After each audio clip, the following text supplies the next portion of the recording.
Praise the Lord. Alléluia. Je veux t'entendre encore plus fort que ça. Praise the Lord. Oh, Alléluia. Nous disons merci à notre Dieu, le Créateur, celui qui était avec nous toute la semaine et nous a encore réunis dans sa maison ce matin. Je voudrais que le groupe musical nous aide avec ce cœur et après nous allons écouter la parole du Seigneur. Et si vous connaissez, vous pouvez chanter avec nous. Je construirai ma maison sur le roc. Nous allons chanter ça en reggae. Ma godidi, ma tuigne, ye pleye, ye soumia nome, le tipo fiadu bella, ya atuye ho, ya gagweji, ma godidi. Hey, ma tuigne, ah, ne playez, soumia nome, le tipo fiadu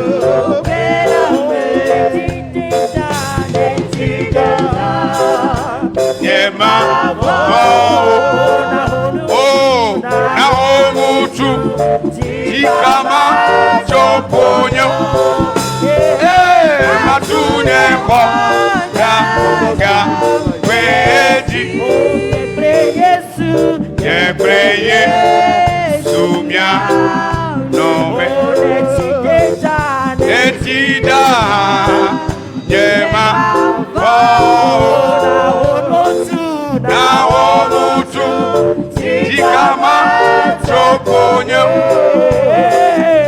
matune kwa ga weji ah ne preye sumia nome matune kwa ah ga weji magoji ne matuye ye pleye sumia nome le tipo fiadu bella matunye ho daga peji magodidi ne matunye ye pleye sumia nome le tipo fiadu bella netida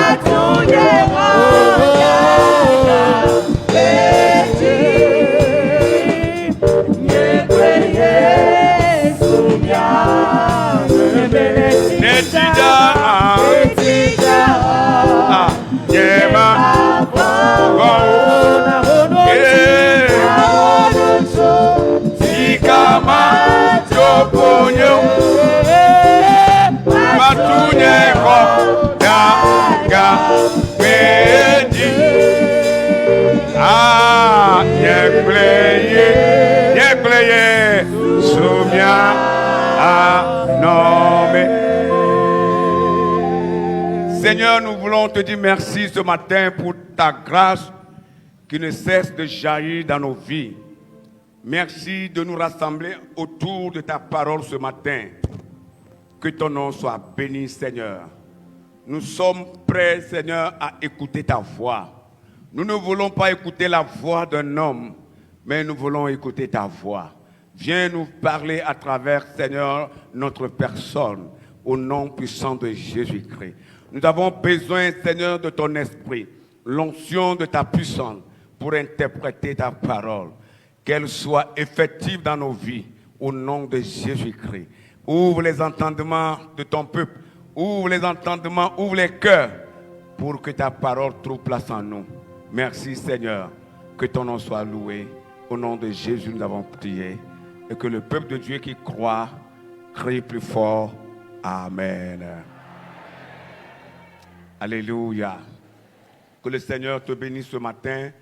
Tu vas prendre les Saintes Écritures avec moi et nous lisons 2 passages bibliques. Et je crois que le chant que nous venons d'interpréter a déjà introduit notre message. Luc, chapitre 6. Nous lisons les versets 47, 48 et 49.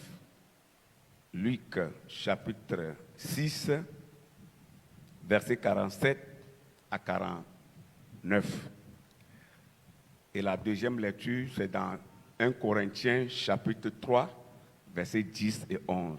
1 Corinthiens, chapitre 3, versets 10 et 11. Nous lisons la parole de Dieu, Luc 6, 47 à 49. Je vous montrerai à qui est semblable tout homme qui vient à moi, entend mes paroles et les met en pratique. Il est semblable à un homme qui, bâtissant une maison, a creusé profondément et a posé le fondement sur le roc. Une inondation est venue et le torrent s'est jeté contre cette maison sans pouvoir l'ébranler parce qu'elle était bien bâtie. Verset 49. Mais celui qui entend et ne met pas en pratique est semblable à un homme qui a bâti une maison sur la terre sans fondement. Le torrent s'est jeté contre elle. Aussitôt elle est tombée et la ruine de cette maison a été grande. La deuxième lecture, c'est dans l'épître, la première épître de Paul à l'église de Corinthe, au chapitre 3, verset 10 et le verset 11. Nous lisons la parole du Seigneur.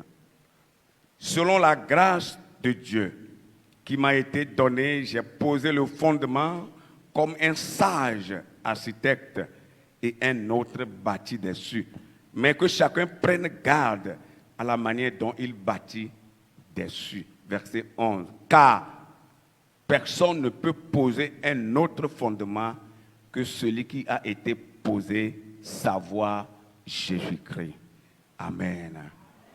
Dites Amen. J'ai donné comme titre au message de ce jour, bâtir sur le vrai fondement. Bâtir sur le vrai fondement. Bien-aimés dans le Seigneur, accepter la parole de Dieu, la mettre en pratique dans la persévérance, c'est être un vrai disciple de Christ qui construit une maison solide. Lorsque nous écoutons la parole de Dieu et que nous la mettons en pratique, nous sommes en train de construire une maison solide que rien ne peut renverser. La vie chrétienne est comparée à une construction de maison. Une construction de maison. Et le seul fondement sur lequel nous devons construire cette maison, c'est-à-dire construire notre vie, c'est la personne de Christ Jésus-Christ. Celui-là, seul qui a été envoyé dans le monde entier pour expier nos péchés. Et cette construction de vie sur la personne de Christ débute le jour de notre conversion. Le jour où nous avons élevé nos mains pour dire à Jésus, nous voulons l'adorer, nous voulons le suivre. C'est le jour là où notre construction, la construction de notre vie a débuté. Alors, dans la construction de chaque maison ou d'une maison, il y a divers éléments, dont 3 principaux. Il s'agit du sol. Quand vous voulez construire une maison, vous devez d'abord étudier le sol, chercher un architecte pour que le sol soit étudié, pour voir si, dans les années à venir, si votre maison ne va pas s'écrouler. Donc, le premier élément qu'il faut pour construire une maison, c'est le sol. Et le second élément principal, c'est la fondation. Pour que votre maison dure dans le temps, il faut qu'elle soit construite sur une solide fondation. Autrement dit, il faut que votre maison soit construite sur une fondation dure. Et le troisième élément principal, c'est les matériaux. les matériaux de construction, ce que vous allez utiliser pour construire cette maison. Mais particulièrement dans le passage que nous avons lu, nous allons seulement nous intéresser au second élément qui est la fondation, le fondement de notre vie chrétienne, c'est-à-dire le début de notre conversion jusqu'à nos jours. Alors, que chacun revienne sur la base de sa vie chrétienne. Que chacun revienne sur la base de sa vie chrétienne. Et la base de notre vie chrétienne, c'est le fondement, la fondation sur laquelle est basée cette vie, est basée cette construction. Si nous ne revenions pas sur ce fondement, tout ce que nous allons faire sera inutile et le Seigneur nous dira au dernier jour, éloignez-vous de moi, je ne vous connais pas, vous qui commettez l'iniquité. Alors, ce matin, il est question de comment faire pour bâtir notre vie sur le fondement qu'est Jésus-Christ. Comment faire pour bâtir notre vie? Puisqu'il est question de bâtir sa vie sur la personne de Christ. Le Christ ici est considéré comme le roc. Comment nous devons le faire? Alors, les deux passages que nous avons lus nous tracent la voie. Le premier dans Luc nous dit, ici c'est Jésus lui-même qui parle. Il dit, je vous montrerai à qui est semblable tout homme qui vient à moi, entend mes paroles et les met en pratique. C'est Jésus qui enseigne ici à ses disciples et à la foule qui était avec lui. Je vous montrerai à qui est semblable tout homme qui vient à moi, entend mes paroles et les met en pratique. Autrement dit, Jésus voudrait dire à ses disciples et à tous ceux qui le suivent et vont le suivre après, que tout homme qui entend sa parole, qui écoute sa parole et qui les met en pratique, celui-là ou celle-là est semblable à un homme ou à une femme qui, bâtissant une maison, a creusé. Vous voyez, Louis II a bien utilisé le thème. Cet homme qui entend la parole de Dieu et qui la pratique et qui marche conformément à ce qu'il a écouté, celui-là ou celle-là est semblable à un homme qui veut construire une maison. Mais avant de construire cette maison, il a pris soin de creuser. Et Louis II a employé 2 fois le mot creuser. Il dit creuser. Il a mis virgule. Creuser encore profondément et a posé le fondement sur le roc. Voilà le sage architecte, ou voilà le sage constructeur de maison. Celui qui est sage, qui est intelligent et qui veut construire une maison. Il a d'abord creusé, ça ne suffit pas. Il creuse encore en profondeur. Et quand il est arrivé sur le roc, il a posé la fondation de sa maison sur le roc. Que Dieu soit loué. Et la seconde lecture dit, si vous voulez, nous pouvons compléter le verset avant d'aller sur la seconde lecture. Une inondation est venue. Et le torrent s'est jeté contre cette maison sans pouvoir l'ébranler parce qu'elle était bien bâtie. Praise the Lord. Et la seconde lecture, ici c'est l'apôtre Paul qui dit, selon la grâce de Dieu qui m'a été donnée, j'ai posé le fondement comme un sage architecte. Ici, Paul est en train de parler de sa vie en tant qu'apôtre. L'apôtre de Jésus, lui-même se considérait depuis comme un avorton, c'est-à-dire celui qui n'a pas suivi Jésus, comme les Pierre, les Jacques et les Jean et les autres. Ce n'est qu'après la résurrection de Christ Jésus, Jésus était même monté au ciel. C'est après après cet événement-là que l'apôtre Paul s'est donné à Jésus. Vous savez bien qu'il avait rencontré Christ sur le chemin de Damas pendant qu'il persécutait les chrétiens, ceux qui professaient le nom de Jésus-Christ. Et c'est sur le chemin de Damas qu'il a rencontré Jésus et il s'est converti. Donc ici, Paul est en train de parler de sa vie. Et la seconde chose dont il veut parler ici, c'est la doctrine de sa parole.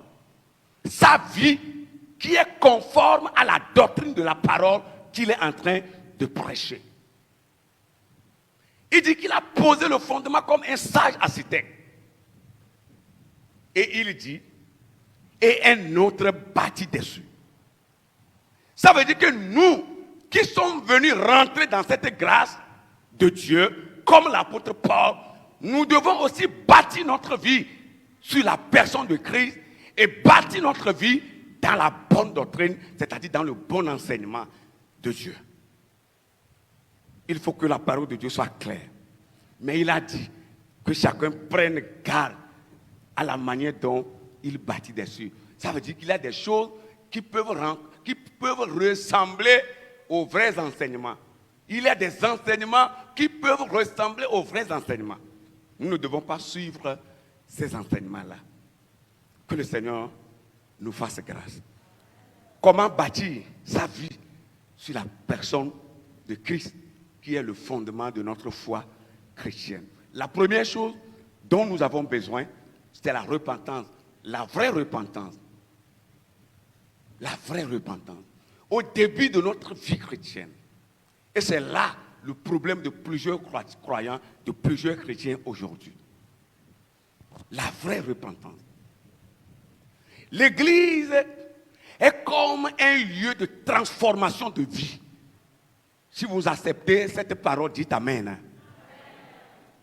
L'Église de Dieu doit être considérée comme un lieu où les vies sont transformées. Une usine de transformation où nous rentrons souillés et nous sortons transformés. C'est comme on ramasse les gakpo gbegle. Mais vous connaissez ça à Lomé. Les gens se promènent de maison en maison, gakpo gbegle, gakpo gbegle.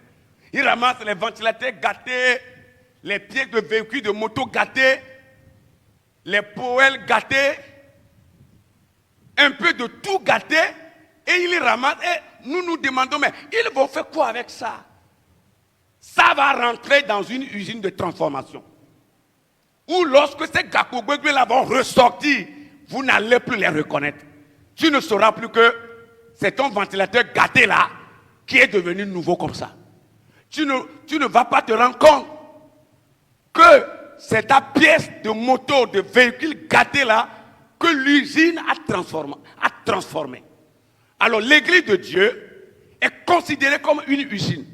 Et cette usine appartient à Dieu seul. L'usine de Dieu, où sa parole constitue la machine qui transforme les gakogwegwe que nous étions. Il nous transforme, il nous façonne. Et quand nous sortons, nous devenons une nouvelle créature. Oh, alléluia! C'est ça la réalité. Et c'est ça qu'on appelle la repentance de vie. Quand on se donne à Christ, quand on vient à Christ,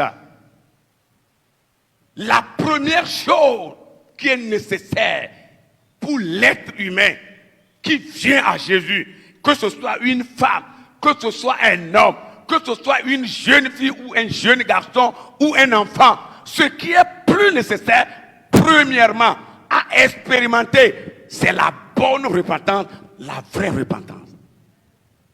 Et quand on est repenti sincèrement, on est sorti de tous les liens ancestraux, de tous les liens familiaux. Le péché n'a plus le pouvoir sur nous. C'est-à-dire que le péché ne peut plus nous malmener comme il veut. On nous donne maintenant le pouvoir sur le mal. Et quand nous sommes en face du mal, nous avons la force de faire le choix. De choisir faire le mal ou de choisir faire le bien. C'est pourquoi le transformer, celui-là qui a été transformé à l'usine de Dieu, dont la machine est la parole de Dieu, celui-là ne peut jamais manquer de force devant le mal. et il n'a pas d'excuse. Soit il reconnaît son erreur et sa faute et il demande pardon. Il ne peut jamais dire que Dieu l'a laissé et il est tombé dans le mal. Parce qu'il est devenu déjà une nouvelle créature. Il a été déjà transformé. Oh, je suis en train de voir ce matin des femmes et des hommes transformés à l'image de Jésus-Christ. Est-ce que tu es parmi ce groupe-là? Ce groupe de transformés, ce groupe transformé, ce groupe à l'image de Christ. Est-ce que tu fais partie de ce groupe? Si tu ne fais pas partie de ce groupe, fais tout pour y intégrer. Parce que tu as de l'intérêt. Sinon, tu peux être à l'usine. Imaginez, lorsqu'on ramasse ces gakogbegle là et on met dans la machine, et que peut-être il a une future quelque part, et un gakogbegle dit non, moi je ne serai pas broyé. Je ne vais pas être transformé. Il cherche la future et il sort. Quand bien même il est passé par l'usine, il sortira tel qu'il était. Voilà ce qui se passe. Ça veut dire que Dieu nous transforme, mais il joue sur notre volonté. Dieu joue sur ta volonté. C'est toi qui dois accepter être transformé. Et tu ne dois plus être la même personne. Depuis ta conversion jusqu'à ce jour, tu ne dois plus être la même personne. Ça doit changer. Et c'est positivement que ça change. Praise the Lord. C'est graduellement, c'est étape par étape. Et à une étape donnée, tu deviens une femme faite, un homme fait, mature spirituellement. C'est ça la vérité. Mais quand on vient à Jésus et on demeure ce qu'on est, depuis 10 ans, depuis 20 ans, je crois que notre présence dans la maison de Dieu est inutile. Il vaut mieux rester à la maison, manger la pâte, boire de l'alcool avec les païens et rentrer en enfer avec eux, que de perdre le temps pour que Jésus vienne me dire un jour, je ne te connais pas, éloigne-toi de moi. Ça, nous ne voulons pas ça. Parce que on se met en pénitence. Oui. Des fois même le petit matin, on a de la peine à se réveiller à cause de la fatigue. Oui. À cause de la fatigue. Mais parce qu'on dit qu'on est chrétien, on est obligé de se réveiller pour venir à l'église. On fait tout pour être là. Quand on dit de donner, on donne. Quand on dit d'aller visiter une personne éprouvée, on le fait. On est prêt à tout. Et que le jour là, Jésus va nous dire, éloignez-vous de moi, je ne vous connais pas. Oh, que cette parole soit éloignée de toi et de moi. Mais que le Seigneur puisse nous dire, mes bien-aimés, soyez les bienvenus. Les bien-aimés de mon Père, soyez les bienvenus. Rentrez dans la présence de mon Père. Oh, praise the Lord. Il est un chrétien qui devait mourir. Je vous parle d'une mort. Ça fait déjà 3 semaines déjà. Ou 3 semaines seulement. Il devait mourir. Et il parlait avec un autre frère dans l'église. Il dit, mon frère, c'est comme le ciel m'est ouvert. Et le frère avec qui il parle a compris en même temps le jeu. Il lui dit, hey, tu vas mourir. Ne dis plus ça, hein. Quand on dit ça, on meurt.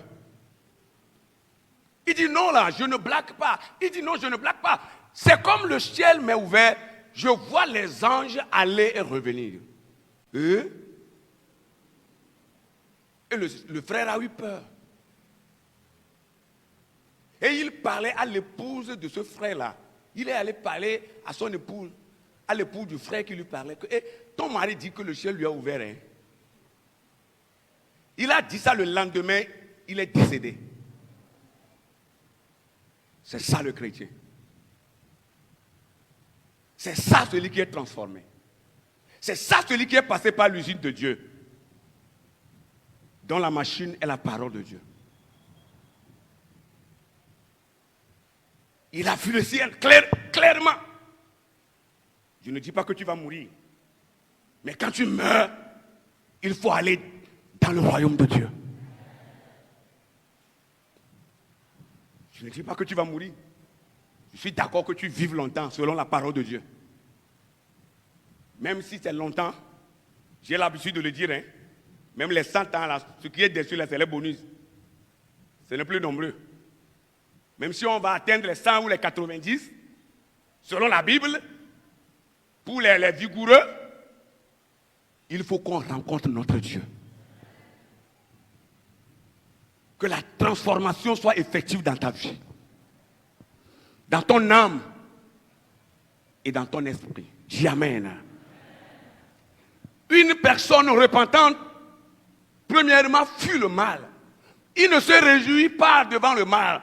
Même quand il tombe dans le péché, il est soucieux, il est triste et il fait tout pour le fuir. La deuxième chose qu'on remarque dans la vie d'une personne repentante, c'est que les torts que cette dernière a eu à causer, elle essaie de réparer ce tort-là. Après sa conversion sincère, le cas de Zachée, dans Luc 19, le verset 1 à 10, Zachée a réparé ses torts. Et il s'est réconcilié avec son Seigneur, son Créateur. Et la troisième chose, la personne repentante change de comportement. Vous voyez, ton comportement doit changer. Si tu es une personne jalouse, après la repentance, la jalousie doit quitter. On ne peut pas demeurer avec le Christ longtemps et être encore jaloux des frères et des sœurs qui prospèrent. Non, jamais. Quand c'est comme ça, cette vie n'est pas transformée. Elle n'est pas encore passée par la machine de Dieu qui est sa parole. Cette vie-là n'est pas encore passée par l'usine de Dieu. Cette vie-là est dehors. Elle reste toujours dehors. Il faut qu'elle passe par la machine d'abord. On ne peut pas prétendre demeurer avec le Christ pendant longtemps et envier encore les gens. Quand c'est comme ça, tu n'es pas encore converti.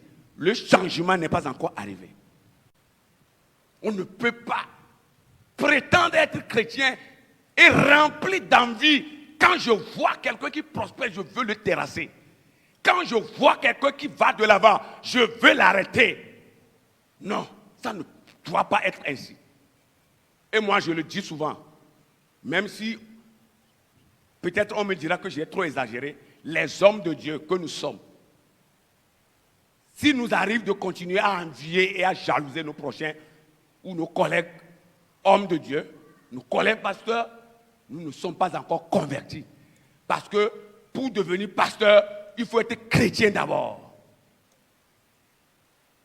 La jalousie au sein de l'église est en train de détruire l'église de Dieu. Or, nous sommes une ville située sur une montagne. Nous sommes une lampe allumée et posée sur la table pour que tous ceux qui sont dans la maison soient éclairés. La vie qui est transformée, on ne peut plus voir la jalousie, l'envie. Et vous savez que là où il y a l'envie, il y a la sorcellerie. Chez nous au village, quand quelqu'un a envie, on l'appelle sorcier tout court. Il n'y a pas d'autre nom ou d'autre fantaisie de nom à lui donner. Tout court, sorcier. Point. Or, si nous sommes dans l'église et que nous sommes des envieux, des jaloux, nous ne sommes pas autre chose que les sorciers. Et aucun sorcier, aucun envieux, aucun jaloux n'ira au ciel. Aucun. Ceux qui iront seront ceux-là dont le comportement est transformé. Le comportement a complètement changé. Et quand vous êtes dans la maison de Dieu et que vous parlez mal encore de vos frères et de vos sœurs, vous n'avez pas encore observé ce changement. Vous n'êtes pas encore passé par l'usine de Dieu. Il vous manque encore beaucoup de choses. La personne repentante accorde la place au Saint-Esprit dans sa vie. Le Saint-Esprit vit en lui. Et tout ce qu'il fait, il le fait au nom de cet esprit-là qui vit en lui. Et la dernière chose, la personne repentante pardonne aux autres. Quand il est offensé, il pardonne.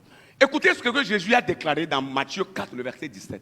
Matthieu 4, 17, Jésus dit, dès ce moment, Jésus commence à prêcher et à dire, repentez-vous, car le royaume des cieux est proche. Je veux que tu tournes vers quelqu'un. Ne le touche pas quand même pas la main. Hein. Tourne-toi vers lui, dis-lui, repens-toi, car le royaume de Dieu est proche. Il a dit quoi? Il a dit qu'il a compris, qu'il va obéir. Demande-lui s'il n'obéisse pas. Il a dit quoi? Qu'on va lui faire quoi? Que c'est une affaire entre lui et son Dieu. C'est comme ça on dit souvent, laissez-moi, c'est entre moi et mon Dieu. Ce n'est pas vrai. Tu as besoin de vivre aussi parmi les hommes. Il faut plaire à Dieu, mais il faut plaire aussi aux hommes. Voilà, c'est très important. Nous devons bâtir notre vie sur le Christ, qui est le fondement de notre foi chrétienne, notre vie chrétienne.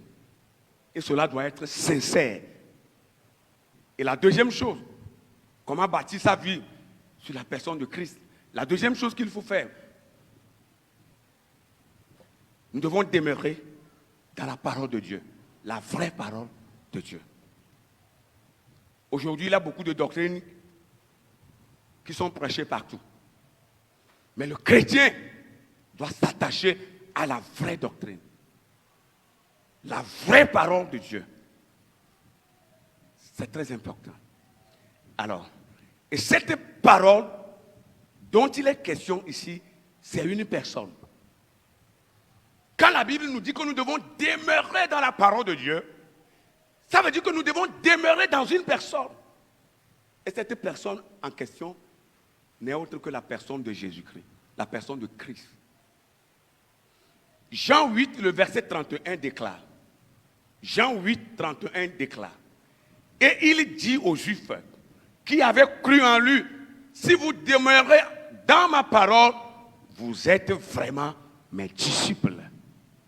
Vous voyez, quiconque demeure dans la parole de Dieu est disciple de Christ. Et Jean 15, le verset 7.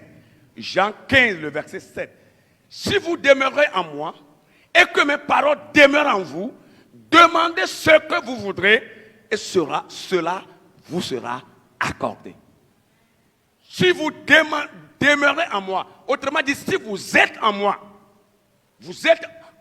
Jésus, et que mes paroles aussi demeurent en vous, demandez tout, je vais vous donner.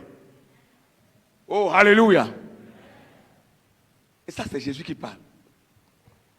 Est-ce que tu demeures dans la parole de Dieu? Demeurer dans la parole de Dieu, c'est demeurer dans la personne du Christ. C'est demeurer avec Christ, c'est marcher avec Christ. Demeurer dans la parole de Dieu, c'est ne pas divaguer dans son adoration. Les divagations spirituelles. On croit à toute doctrine. Il y en a comme ça. Tout ce qu'on va leur dire, ils sont prêts à croire. Non. Ne croyez pas à toute doctrine. Parce que toutes les doctrines ne viennent pas de Dieu. Mais nous devons croire à la vraie doctrine, qui est la vraie parole de Dieu. Demeurer dans la parole de Dieu, c'est persévérer dans son adoration avec le Seigneur. C'est connaître sa parole et la garder dans son cœur. C'est se laisser transformer par sa parole, par cette parole. Et la Bible dit, dans Hébreux 4, il dit la parole de Dieu est puissante, elle est efficace, plus tranchante qu'une épée quelconque, à deux tranchants, pénétrant jusqu'à partager âme et esprit, jointure et moelle. Elle juge les sentiments et les pensées du cœur. Hébreux 4, le verset 12. Et lorsque nous nous attachons à cette parole, qui est comme l'épée à double tranchant, rien ne peut nous séparer de Dieu. Si quelque chose veut nous séparer de Dieu, cette parole qui est une épée à double tranchant dans nos cœurs, dans notre âme et dans notre vie, va lutter en notre faveur. Alléluia. Alléluia. Pose-toi la question ce matin. demeures-tu dans la parole de Dieu? Continues-tu de demeurer dans la parole de Dieu? Ou bien, chemin faisant, tu as quitté la parole de Dieu? Et lorsque nos cœurs sont attachés à Dieu, nous allons toujours demeurer dans sa parole. Mais quand nos cœurs sont attachés aux choses de ce monde, frères et sœurs, nous n'aurons jamais la parole de Dieu en nous. Ce qui va nous préoccuper, c'est comment faire pour s'enrichir, comment faire pour avoir ça, comment faire pour avoir ci, comment faire pour ramasser tout. Et aujourd'hui, les gens ramassent. Même les hommes de Dieu sont dedans. Personne ne se soucie du salut des âmes. Personne ne se soucie de l'évangélisation. Comment aller sauver les âmes qui meurent? Notre souci aujourd'hui, c'est comment posséder le monde matériellement. Comment posséder les biens de ce monde.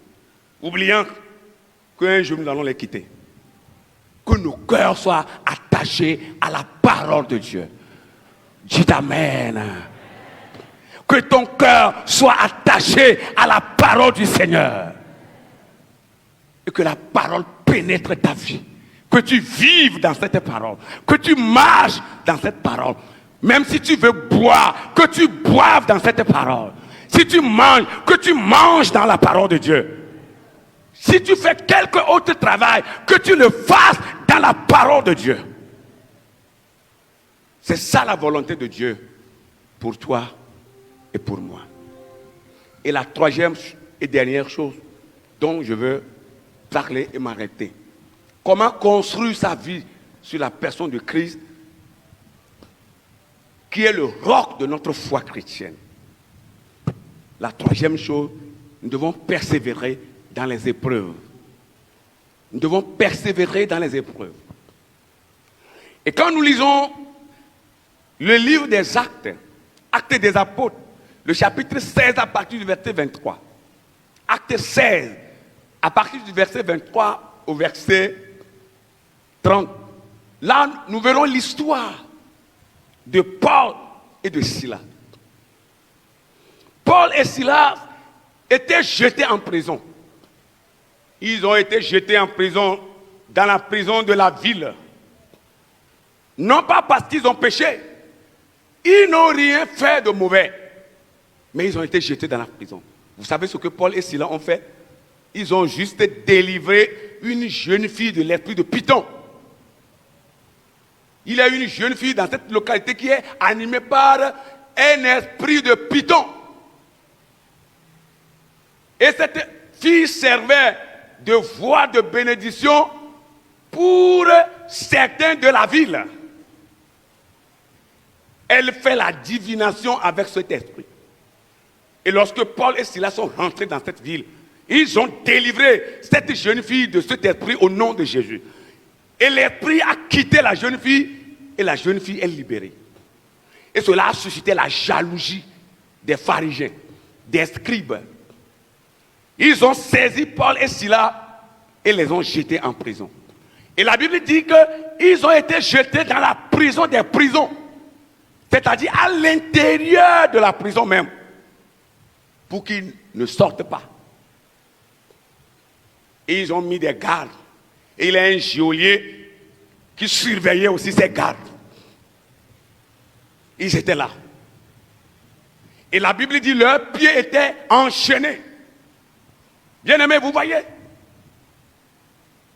La Bible n'a jamais dit que quand on adore Dieu, on n'aura pas les épreuves. La Bible n'a jamais dit ça. Plutôt ce que la Bible dit, c'est que Dieu nous délivrera des épreuves. Praise the Lord. Oui, la Bible n'a jamais dit ça. Et vous allez voir des gens qui prônent aussi cette doctrine. Et vous croyez que quand on reçoit Christ, on n'est plus inquiet. On est heureux du matin jusqu'à la nuit. Qui vous a dit ça? Sur le chemin de la vie éternelle, il y a des épreuves. Des fois, tu seras secoué. Je dis bien secoué. Des fois, tu vas rencontrer des difficultés. C'est comme il y a un frère qui m'a appelé, il est là ce matin. La semaine passée, son enfant était gravement malade. Voilà une épreuve que le frère a subie. Il dit qu'il a amené l'enfant avec sa femme à l'hôpital, mais la femme mourait. Et le médecin traitant dit, mais c'est quoi? L'enfant mourait. Et le frère dit qu'il était fatigué. Mais à un moment donné, une force renaît dans son cœur. C'est lui-même qui m'a fait le témoignage. Il est là ce matin. Et il a dit, il priait. Il manquait même de mots. Et il a dit dans sa prière, c'est lui-même qui me l'a dit. Il dit, oh, Dieu, le Dieu que le pasteur Arol adore, le Dieu que le pasteur Adadé nous prêche, oh Dieu, ramène mon enfant en vie. Je veux reprendre mon enfant vivant. Et l'enfant est revenu.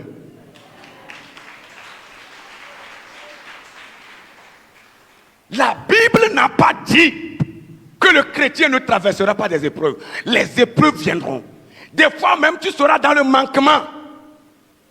Tu n'auras même pas de l'argent pour aller moudre le maïs. Ça peut arriver aux chrétiens, mais Dieu n'abandonne pas. Voilà notre espoir. Oh, alléluia. Hey! Des fois, tu es à bout de force. C'est comme tout est contre toi seul. Tu tournes à droite, personne. À gauche, personne. Hey, je veux vous dire ça. En ce moment-là, les amis font défaut, hein. Quand vous traversez les épreuves, Dieu sciemment enlève les soutiens humains. Dieu va enlever ceux qui vous soutiennent. Je vous dis, vous pouvez être un pasteur puissamment un. Quand l'épreuve arrive, Dieu enlève les soutiens. Tu tournes, tu ne vois personne. Même les responsables, tu ne les verras pas. Le BE ou le BA, comme on le dit. Mais nous avons un BE. Dieu est le président. Jésus est le secrétaire général. Et le Saint-Esprit est le trésorier. Alléluia! Dieu n'abandonne pas. Quand tu ne comprends pas ce secret-là, tu vas te faire du mal. Pendant les épreuves, tu vas quitter la foi. Tu vas chercher même refuge ailleurs. L'apôtre Paul, mais imaginez l'onction de Paul. Combien de pasteurs ont l'onction de Paul aujourd'hui? Ils sont rares. Ils existent, mais ils sont rares. Mais ce Paul-là a été enchaîné. Au pied et aux mains. Avec son ami, son compagnon d'œuvre, Silas. Et les deux sont jetés en prison. Et Dieu n'a rien dit. Dieu veut tester leur foi. Ta foi sera testée. Ta foi va passer par le feu. Mais si tu résistes comme de l'or, tu sortiras victorieux.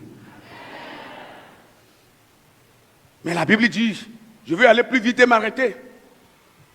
Au milieu de la nuit, Paul et Silas ont compris que c'est une épreuve. Et il fallait prier. Au milieu de la nuit, Paul et Silas, la Bible dit, ils se sont mis à chanter. Ils ont commencé à louer Dieu.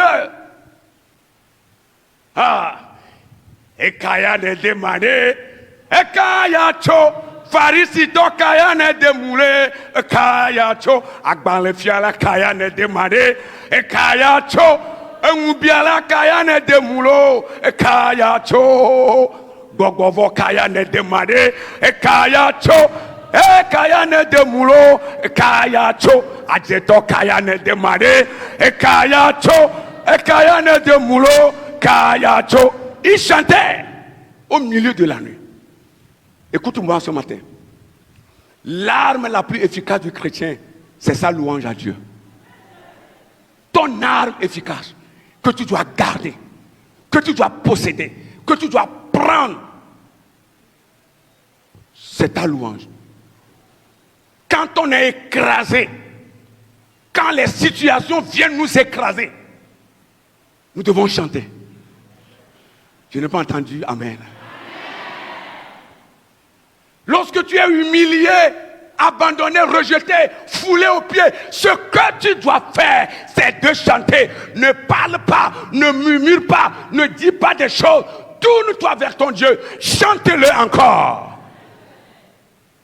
Et pendant que les deux chantaient, Paul et Silas, Dieu a compris comment ces hommes sont en prison et sont en train de me chanter. Et la Bible dit, d'un seul coup, pendant qu'ils continuaient à chanter, la terre a tremblé. Et les fondements de la prison sont ébranlés. Que ce soit les prisons spirituelles ou les prisons des hommes, toutes ces prisons seront ébranlées sous l'effet de nos louanges envers le Seigneur. Praise the Lord. Et les portes des prisons s'ouvrirent d'elles-mêmes. Et tous les prisonniers, la Bible dit les chaînes de tous les prisonniers, non pas pour Paul et Silas seulement, mais c'est eux deux qui ont chanté. Mais Dieu a délivré tous les prisonniers. Les chaînes sont rompues. Et tous sont sortis parce que les portes des prisons sont ouvertes. Écoutez, ce salut miraculeux que Dieu a accordé. Mais ce n'est pas ça mon histoire. Mon histoire, c'est l'histoire du geôlier, le chef des prisonniers. Ce soldat-là qui gardait la prison. C'est là mon histoire. Quand il a remarqué que tous les prisonniers sont sortis, il était inquiet. Qui sera jugé et jeté en prison? Peut-être qu'il va mourir. Alors, de peur de souffrir dans les mains des autorités ou de ses autorités, il a pris un couteau pour se donner la mort, pour se tuer. Et quand Paul l'a vu, Paul dit, mais ne te fais pas du mal, nous sommes là. Nous sommes là. Personne n'est parti, on est tous ici. On t'attendait parce que toi tu ne comprenais rien. Nous attendons que quand tu vas comprendre, tu vas te diriger vers nous. Nous sommes là. Personne n'est parti. Et le geôlier, le chef des prisonniers, ce soldat-là qui gardait la prison, s'est mis à genoux devant Paul. Oh, si on a le Saint-Esprit, la gloire de Dieu se manifestera. Les hommes habillés seront envoyés, peut-être pour nous faire du mal, mais à leur arrivée, ils vont s'agenouiller pour dire, pasteur, fidèle, que ferons-nous pour avoir le salut, pour avoir la vie? C'est ça. Il a demandé à Paul, je vais faire quoi pour être comme toi, pour être comme vous? Je vais faire quoi? Aidez-moi. Paul lui a dit, reçois le Seigneur Jésus et tu seras sauvé. Paul a trouvé une occasion pour lui prêcher la parole de Dieu. Les épreuves que nous traversons apporteront la gloire de Dieu dans notre vie. Et les miracles que Dieu accomplira dans notre existence ici-bas, ces miracles-là seront comme une voie que les païens vont passer pour croire au Seigneur Jésus-Christ. Nous cherchons le miracle, c'est bon. Mais le premier objectif de Dieu en envoyant le miracle dans la vie de son enfant, c'est pour que d'autres voient ça et croient en lui. Je prie pour toi ce matin que les épreuves que tu traverses apportent la gloire de Dieu dans sa vie. Aujourd'hui, tu es comme ça. Mais demain, les gens parleront de toi. Que la grâce de Dieu soit suffisante pour son Église. Praise the Lord. Je vais vous dire ceci et je vais m'arrêter. C'est dans ma propre vie où j'étais éprouvé en 2010. Je n'ai jamais oublié cette date et je ne peux jamais l'oublier aussi. Où j'ai été hospitalisé dans une clinique. Une clinique ici à Lomé. J'étais vraiment malade, sérieusement malade. Où je ne peux rien faire moi-même. Je ne peux rien faire moi-même.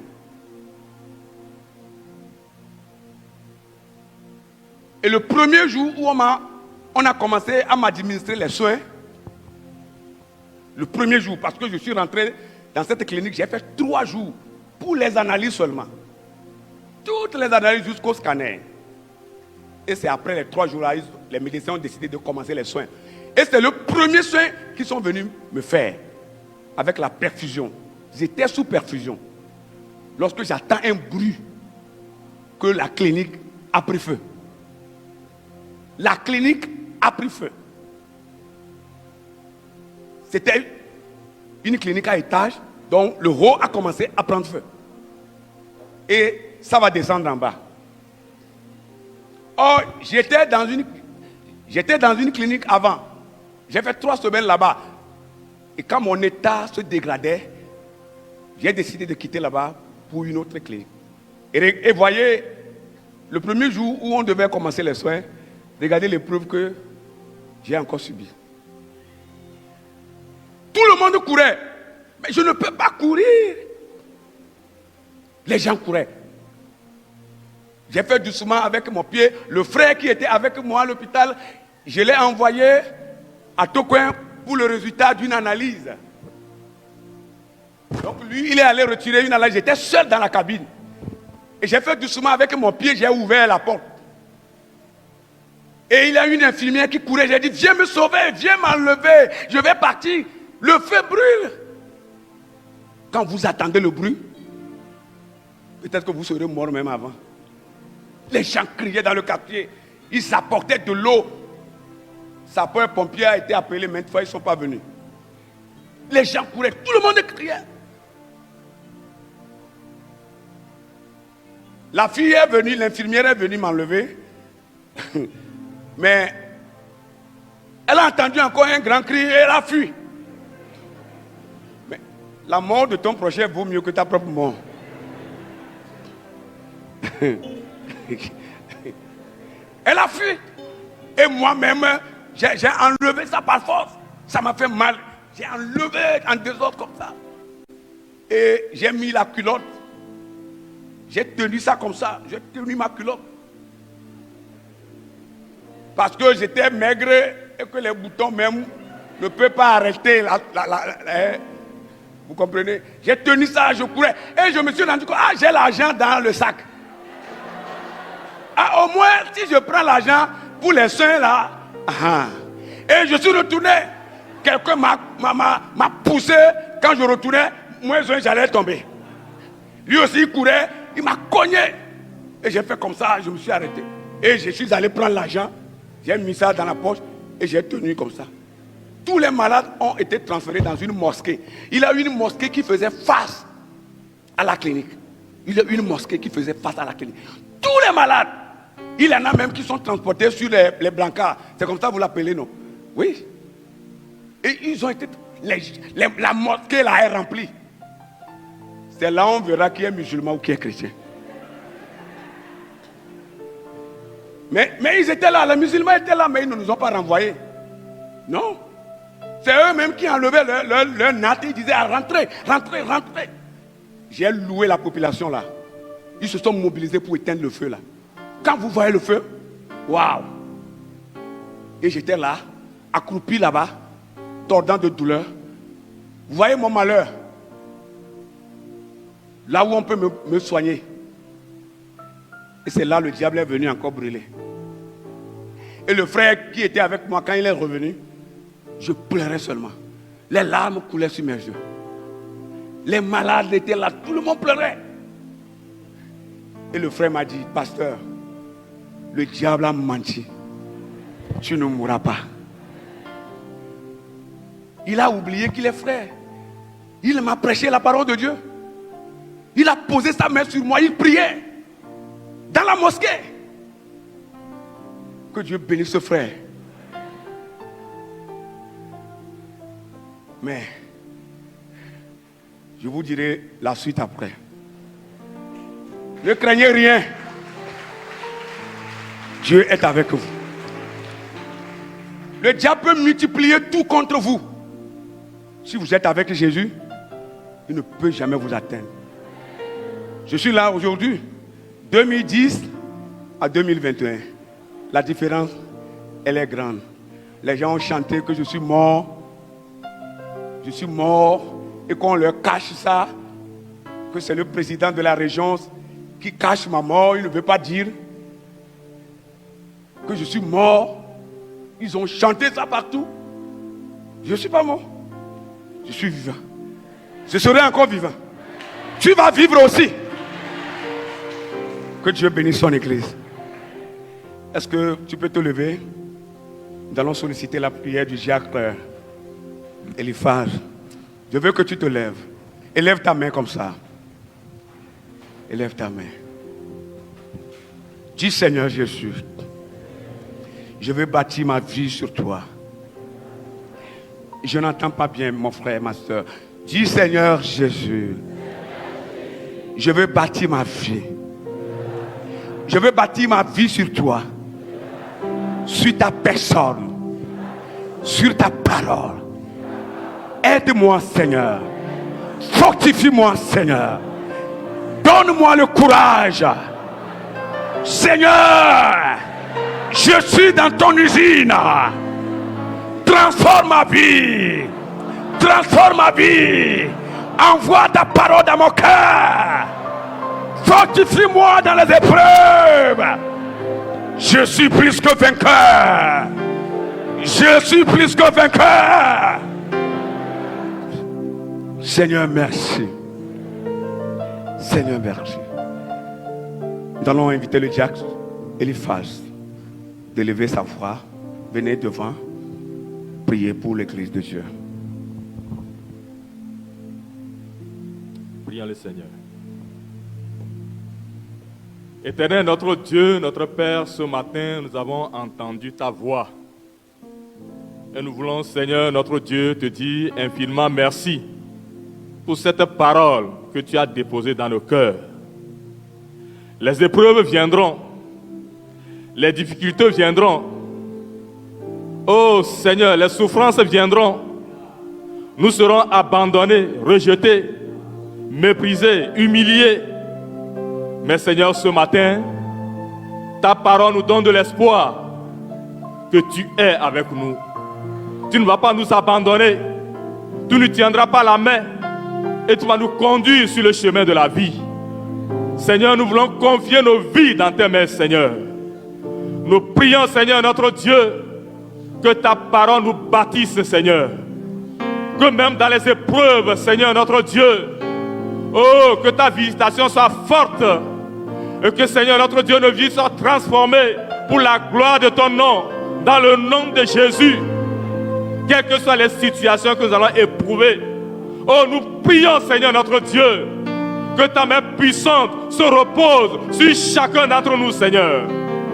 Donne la force à quelqu'un ce matin, quelqu'un qui est fatigué, découragé, rejeté, qui se pose des questions, qui se sent seul dans ce monde, même dans sa maison. Je prie, Seigneur, ce matin, que dans ta grâce, Seigneur, ta main puissante se repose sur cette personne. Dans le nom de Jésus, visite ton peuple, Seigneur. Change la condition de ton peuple. Dans le nom de Jésus, toutes les oppressions démoniaques, sataniques, méchantes sur ton peuple, nous les écartons dans le nom de Jésus. Nous libérons ton peuple dans le nom de Jésus. Le joug de l'ennemi est brisé ce matin dans le nom de Jésus-Christ. Les fondements de la prison sont ébranlés au nom de Jésus. Nous prions, Seigneur notre Dieu, que tes enfants soient libérés au nom de Jésus. Nous ne connaissons pas la situation réelle, mais toi tu le sais.